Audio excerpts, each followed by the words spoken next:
Olá amigos, sejam bem-vindos a mais um vídeo do meu canal. Eu sou o Lucas Knaip e vamos falar da história do automobilismo aqui, porque hoje faz 30 anos de um dos momentos mais especiais da história do automobilismo. 30 anos da vitória mágica de Ayrton Senna no Grande Prêmio da Europa de 1993 no circuito de Donington Park, onde na primeira volta ele fez mágica saindo da quinta para a primeira posição, né? O Senna, que para muita gente considera, né, a melhor primeira volta da história da Fórmula 1 ou do automobilismo, né? A gente nunca sabe, né? Porque tem tanta história dentro da MotoGP, da Fórmula 1, da Indy, né? Que é difícil até cravar, porque tem muita coisa que a gente não conhece, mas esse foi um dos grandes feitos da carreira do Ayrton Senna, né?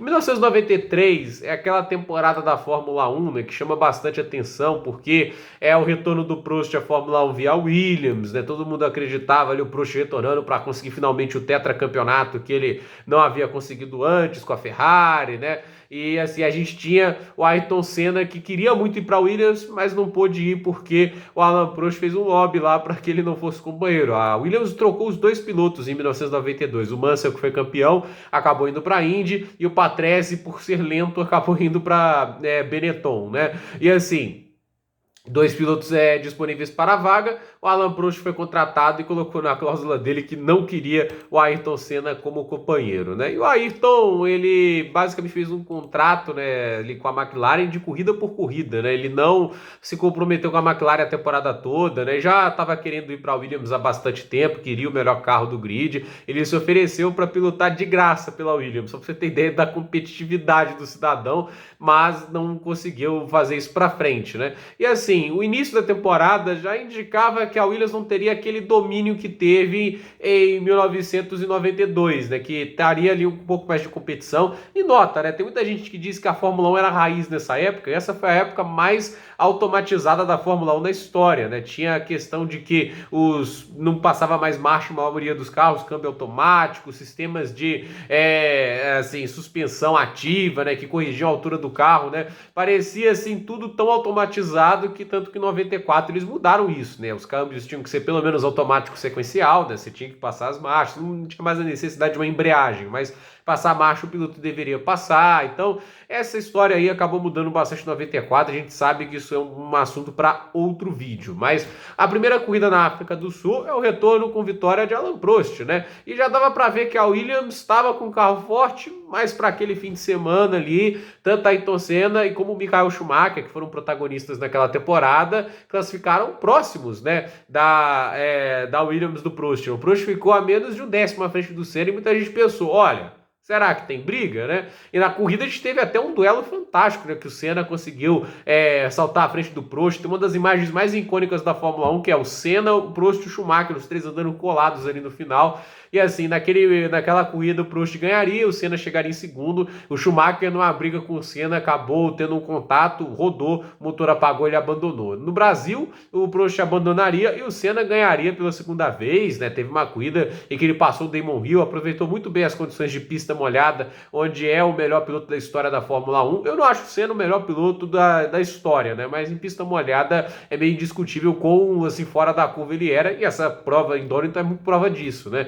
E a vitória dele lá no Brasil colocava ele na liderança do campeonato, né? Então, assim, as pessoas olhavam ali pro Senna, ele estava muito bem naquele início, só que aí em Donington parecia que a Williams queria esmagar a concorrência, né? Porque na classificação, eu acho que isso dá uma engrandecida no que foi essa corrida do Senna, né? O Prost fez a pole em 1 minuto 10.4. Isso dá pra você entender que é uma pista curta, né? Donington tinha um pouquinho mais de 4 quilômetros, era 4.062 metros, então é uma pista que, em teoria, por ser curta, o tempo de volta não é tão diferente assim entre os carros, né?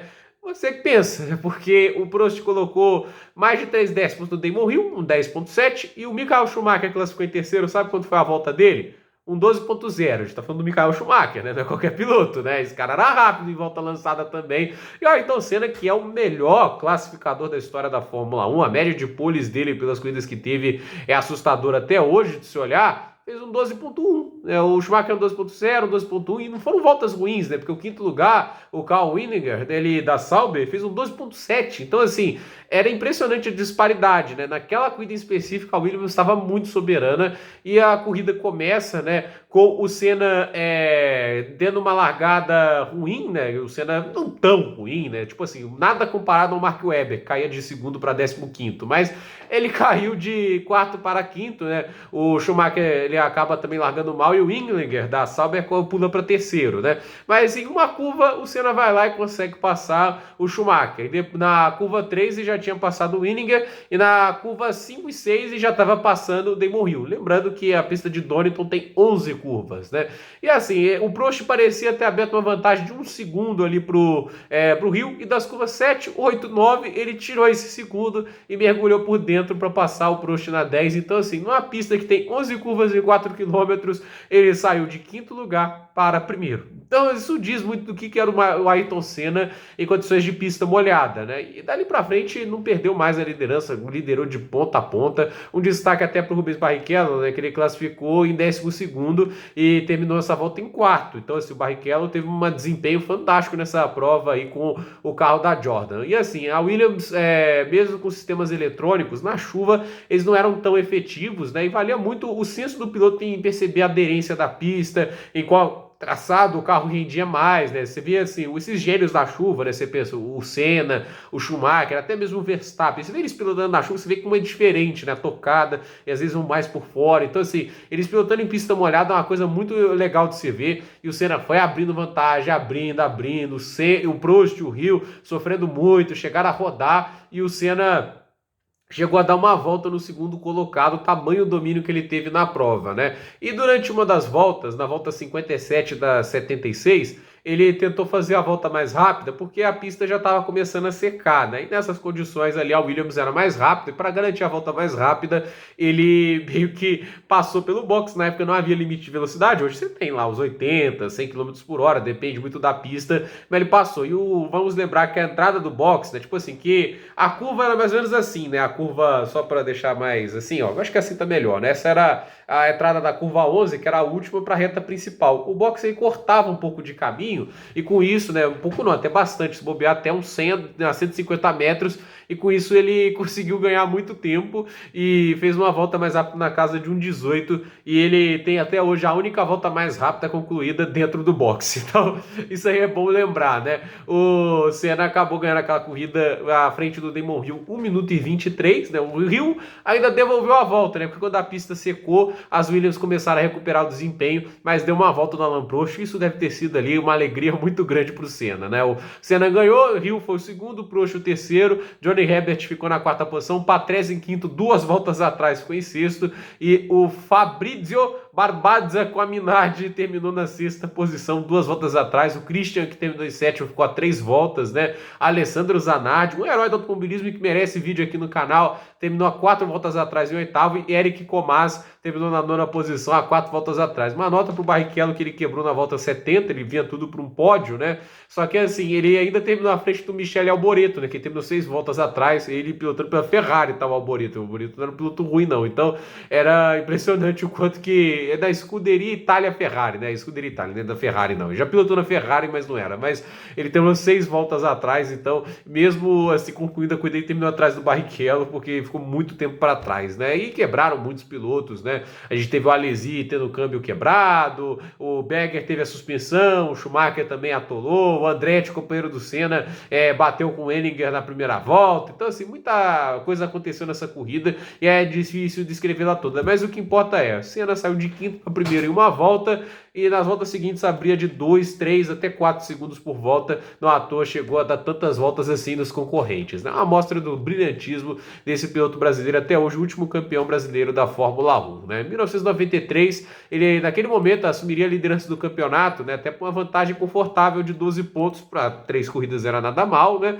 Mas aí a questão de tempo até a Williams ir se recuperar. Até Mônaco, o Senna liderava o campeonato, fez 42 pontos contra 37 do Prost, né? Era até uma distância muito grande do resto, né? O Damon Hill tinha 18, o Schumacher 14, né? Parecia que a disputa ia ser entre os dois, mas dali pra frente, né? no Canadá até o Grande Prêmio de Portugal, e vale notar que é uma extensão grande de campeonato, é Canadá, França, Grã-Bretanha, Alemanha, Hungria, Bélgica, Itália e Portugal. Nesse período, o Senna não conseguiu ficar no pódio, não é que ele não ganhou, não fez poles, ele não conseguiu sequer ficar no pódio, né? A McLaren não tinha um grande carro naquela temporada, ele teve lá seus momentos de brilho, né? Mas fato é que nesse período assim, o Senna não conseguiu ficar no pódio e uma disputa pelo título quase que vira uma disputa pelo vice-campeonato, porque no Grande Prêmio de Portugal, o Rio tinha 62 pontos, o Senna que tinha 42 em Mônaco só tinha 53 e o Michael Schumacher tinha 52. Então basicamente virava uma disputa pelo vice que o Senna garantiu, ganhando tanto no Grande Prêmio do Japão como ganhando no Grande Prêmio da Austrália. Essa sua última, a 41ª e última vitória na Fórmula 1. Infelizmente, o Senna em 94 viria morrer naquele acidente em Imola. Então, assim, esse é um vídeo para falar aí dessa corrida mágica em Donington Park, uma das melhores apresentações de Ayrton Senna. Não sei se cravar se é a melhor, porque